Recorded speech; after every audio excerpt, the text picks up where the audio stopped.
शीतला अष्टमी को बसोड़ा पूजा के नाम से भी जाना जाता है। शीतला अष्टमी की पूजा हर साल चैत्र मास की अष्टमी तिथि के दिन की जाती है। इस साल 2024 में शीतला अष्टमी मंगलवार 2 अप्रैल 2024 को आ रही है। शीतला अष्टमी का जो पूजा का मुहूर्त है वो सुबह 6:19 से लेकर के शाम के 6:32 तक रहेगा। इस दिन घर के सभी लोग व्रत करते हैं और पूजा करते हैं।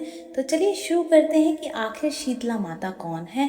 शीतला माता का जिक्र जो है वो स्कंद पुराण में मिलता है। ये कहा जाता है कि माता शीतला का जन्म भगवान ब्रह्मा जी से हुआ था। वहीं शीतला माता को भगवान शिव की अर्धांगिनी शक्ति का ही स्वरूप माना जाता है। एक पौराणिक कथा के अनुसार देवलोक से देवी शीतला माता अपने हाथ में दाल के दाने देकर के और भगवान शिव के पसीने से बने ज्वरासुर के साथ धरती लोक पर राजा विराट के राज्य में निवास करने आई थी। लेकिन राजा विराट ने देवी शीतला को अपने राज्य में रहने से मना कर दिया, जिसके कारण माता शीतला क्रोधित हो गई। माता शीतला के प्रचंड प्रकोप से राजा विराट की सभी प्रजा की त्वचा पर लाल दाने हो गए। तब राजा विराट को अपनी गलती का एहसास हुआ और वह देवी शीतला के पांव में पड़कर अपनी अनजाने में हुई इस गलती की क्षमा मांगने लगे। शीतला माता को प्रसन्न करने के लिए राजा ने कच्चा दूध और ठंडी लस्सी का भोग लगाया। तब शीतला माता का क्रोध शांत हुआ। यहीं से शीतला माता को ठंडे भोजन का भोग लगाने की परंपरा चली आ रही है। इसलिए हर साल सभी श्रद्धालु शीतला माता को खुश करने के लिए ठंडी चीजों का भोग लगा करके माता का आशीर्वाद देते हैं। शीतला अष्टमी का बहुत ज्यादा महत्व है हमारे जीवन में। बसोड़ा पूजा के नाम से भी इसको जाना जाता है। शीतला माता की विधि विधान पूर्वक पूजा अर्चना करके शीतला अष्टमी मनाई जाती है। ये पूजा होली के बाद कृष्ण पक्ष की अष्टमी को मनाई जाती है, यानी कि होली के 8 दिन बाद ही शीतला अष्टमी मनाई जाती है। इस त्योहार की सबसे बड़ी बात यह है कि इस दिन सभी मनुष्य ठंडे और बासी भोजन को ग्रहण करते हैं। इस दिन गर्म भोजन का सेवन करना वर्जित होता है। माता शीतला की पूजा करने के लिए एक दिन पहले शाम के समय प्रसाद तैयार करके रख लिया जाता है। शीतला अष्टमी के दिन जो भोजन किया जाता है वो बासी होना आवश्यक है। ऐसी मान्यता है कि इस दिन शीतला माता बच्चों को सर्द गर्म से होने वाली चेचक जैसी कई तरीके की गंभीर बीमारियों से छुटकारा दिलाती हैं। इसी के साथ कई संक्रामक रोगों से ग्रस्त मनुष्य को ठंडक प्रदान करके उनके शारीरिक कष्टों को दूर करती हैं।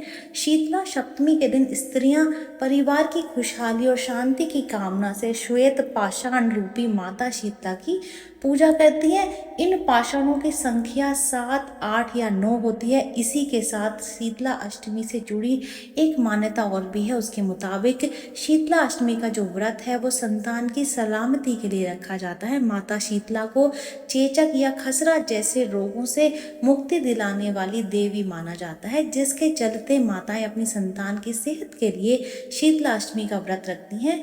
स्कंद पुराण की माने तो शीतला माता की अर्चना के लिए शीतलाष्टक स्तोत्र का गान होता है और इस स्तोत्र का गान जो है वो जरूर से आपको करना चाहिए। शीतला माता की कहानी इस प्रकार है। शीतला अष्टमी की पौराणिक कथा के अनुसार एक दिन बूढ़ी औरत और उसकी 2 बहुओं ने शीतला माता का व्रत रखा। अष्टमी के दिन बासी चावल माता शीतला को चढ़ाने व खाने का रिवाज है, लेकिन दोनों बहुओं ने बासी खाने से बीमार हो जाने का समझ करके सुबह गर्म खाना बना लिया।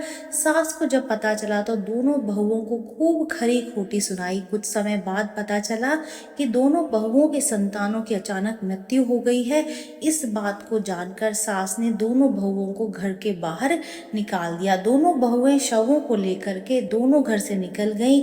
दोनों बहुएं एक जगह विश्राम के लिए रुकी, जहां उन दोनों को 2 बहनें ओरी और शीतला मिली। दोनों ही अपने सिर में जुओं से परेशान थी। उन बहुओं को दोनों बहनों को देख करके दया आ गई और वो दोनों के सिरों को साफ करने लगी। कुछ देर बाद दोनों बहनों को आराम मिला। शीतला और ओरी ने बहुओं को आशीर्वाद देते हुए कहा कि तुम्हारी गोद हरी हो जाए।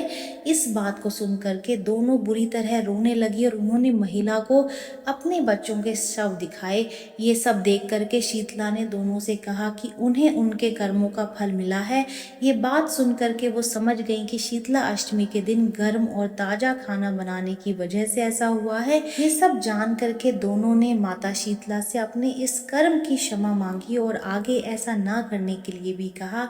इसके बाद माता ने दोनों बच्चों को फिर से जीवित कर दिया। अब दोनों बहुएं अपने घर खुशी खुशी चली गई। इस दिन के बाद से पूरे गांव में शीतला माता का जो व्रत है वो पूरे विधि विधान से मनाया जाने लगा। ये जानकारी यहीं तक ही। वीडियो को लाइक कर दीजिए, चैनल को सब्सक्राइब कर दें। Thank you for watching.